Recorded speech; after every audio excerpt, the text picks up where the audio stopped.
Au nom du Père, du Fils et du Saint-Esprit. Amen.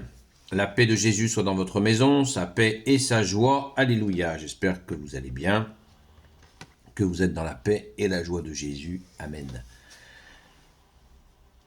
Nous lisons le Saint-Évangile selon saint Matthieu, chapitre 23, versets 1 à 12.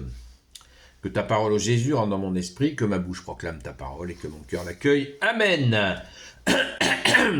Alors, n'imitez pas les maîtres de la loi. Alors Jésus fit ce discours à la foule et à ses disciples. Les maîtres de la loi et les pharisiens se sont fait les interprètes de Moïse. Faites et observez tout ce qu'ils vous disent, mais ne faites pas comme ils font, car ils disent et ne font pas. Ils préparent de lourdes charges et ils vous les mettent sur les épaules, mais eux-mêmes ne bougeraient même pas un doigt pour les remuer. Tout ce qu'ils font, ils le font pour être vus des hommes. Voyez ces larges citations de l'Écriture fixées à leur front et ces longues franges à leur manteau. Ils aiment les premières places dans les repas, les premiers fauteuils à la synagogue et les salutations sur la place. Ils aiment que les gens les appellent maîtres. Mais vous, n'acceptez pas qu'on vous appelle maître, car vous n'avez qu'un maître et vous êtes tous frères. Ne donnez à personne sur cette terre le titre de père, car vous n'avez qu'un Père, celui du ciel. N'acceptez pas qu'on vous appelle guide, car seul le Christ est votre guide. Que le plus grand d'entre vous soit votre serviteur, car celui qui s'élève sera abaissé, et celui qui s'humilie sera élevé. Merci Jésus pour ta parole.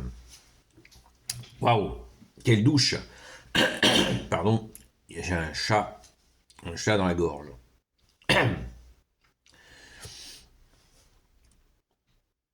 Cet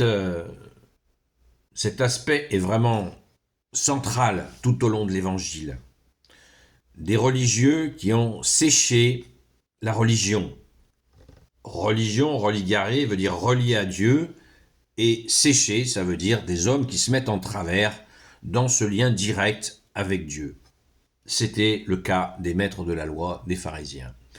Ils s'étaient mis en travers par orgueil, par cet esprit de pouvoir, de domination sur le peuple, parce que eux étaient l'encadrement religieux. C'est très grave, très très grave.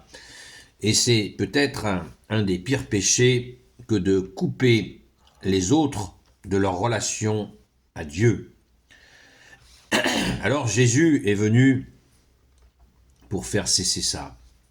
Jésus est venu pour sauver le monde, bien sûr, pour que le monde soit sauvé par lui. Merci à ton Père très bon de t'avoir envoyé, ô Jésus, toi le seul Messie pour l'éternité, et pour restaurer ce face-à-face entre Dieu et nous. Jésus est venu pour cela, pour rétablir ce flot d'amour. C'est le sens du premier miracle de la transformation de l'eau en vin. Jésus restaure l'amour. Le vin dans ce miracle est l'image de l'amour de Dieu. L'allégresse, pas le vin en excès, évidemment.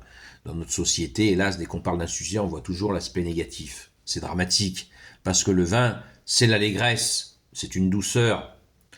Et cela est une bonne image de l'amour de Dieu qui coule. En plus, le vin, pour faire du vin, il faut du raisin. Et le raisin, Jésus prend cette image du raisin qui donnait du fruit. Nous sommes les sarments, nous. Nous sommes les sarments. Jésus est le pied de vigne, solide.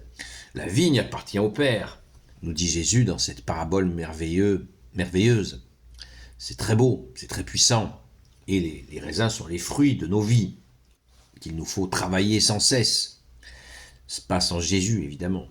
Et là, nous avons ce rappel extraordinaire qu'on devrait s'afficher dans nos maisons. Vous n'avez, verset 8, car vous n'avez qu'un seul maître, et vous êtes tous frères. Ne donnez à personne sur cette terre le titre de père, car vous n'avez qu'un Père, celui du ciel. N'acceptez pas qu'on vous appelle guide, car seul le Christ est votre guide. Tout est dit. N'appelez personne père. Alors on va quand même défricher la question du père. Un abbé, ça veut dire abbat, donc un abbé père, le père, monsieur le curé, monsieur l'abbé, mon père. Chez les catholiques, ça se fait. Pourquoi le faisons-nous? Est-ce que cette appellation remettrait en cause la parole de Jésus? Certes non, pas du tout, pas du tout, pas du tout.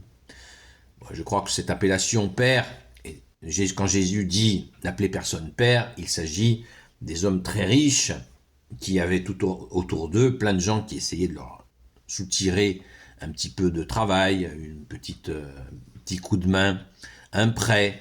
Et pour se faire bien voir vis-à-vis de ces gens très riches, les gens les appelaient pères. Ça existe encore beaucoup en Afrique. Quand quelqu'un de pauvre se soumet à quelqu'un de plus riche, il l'appelle papa. Une façon de se soumettre et se faire bien voir pour en obtenir quelques largesses. Et Jésus a vu cette attitude et il a dit non, ne faites pas ça, vous êtes tous frères, retrouvez votre dignité, n'appelez personne père par cet intérêt pour essayer de lui grappiller quelques monnaies ou quelques avantages. C'est dans ce sens-là. Le sens père pour les curés, c'est un sens qui est comme un père s'occupe de ses enfants, une paroisse, il doit s'occuper de ses enfants comme un père s'occupe de ses enfants. C'est cette idée-là, avec en plus que le prêtre est serviteur de Jésus, et Jésus est le plus grand le serviteur du Père qui soit. Donc comme le prêtre a donné sa vie à Jésus, eh bien nous disons bonjour Père, parce qu'il porte, Jésus est dans le Père est en lui. Vous voyez, c'est cette image, Père. On reconnaît qu'il est serviteur du Père par Jésus et que nul ne va au Père sans passer par Jésus. Est-ce à dire qu'on ne peut pas parler à Jésus, relationner avec Jésus directement sans passer par le curé? Évidemment, le curé est serviteur. Celui qui s'élève sera abaissé, celui qui s'humilie sera élevé. Le prêtre trouve son autorité dans le service de Jésus, et il est au service, et il apporte, bien sûr, il a une fonction essentielle dans ce service, puisque c'est Jésus qui l'a voulu. Il a commencé par ses apôtres, ses disciples. Jésus a formé donc des générations de prêtres pour justement le servir. Donc il n'y a pas du tout d'opposition entre le service du prêtre et, bien entendu, notre relation directe avec Jésus. Au contraire, nous sommes tous complémentaires dans ce service que nous devons à Jésus. Un devoir d'amour, c'est pas un devoir impératif, c'est un devoir d'amour. Bien sûr que c'est impératif, mais l'amour passe avant. C'est ça, le plus important, c'est d'aimer Jésus parce que nous sommes aimés et nous l'aimons en retour. Merci Jésus d'être le roi de gloire, le Dieu de nos vies. Amen. Gloire au Père, au Fils et au Saint-Esprit, maintenant et toujours et pour l'éternité. Amen. Ô Jésus, toi qui peux tout et qui portes tout, toi le Sauveur, toi l'Emmanuel, je te confie toutes celles et ceux qui regarderont cette vidéo, ainsi que leurs proches, selon ta seule volonté, ô Jésus.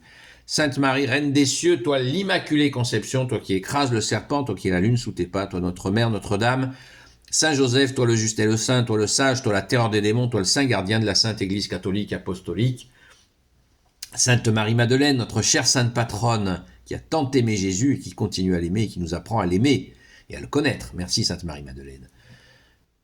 Et vous tous les saints et saintes amis de Jésus, Saint Michel Archange, Saint Gabriel Archange, Saint Raphaël Archange, et vous tous les anges qui te servent, ô Jésus, je vous confie toutes celles et ceux qui regarderont cette vidéo, ainsi que leurs proches selon ta volonté, ô Jésus.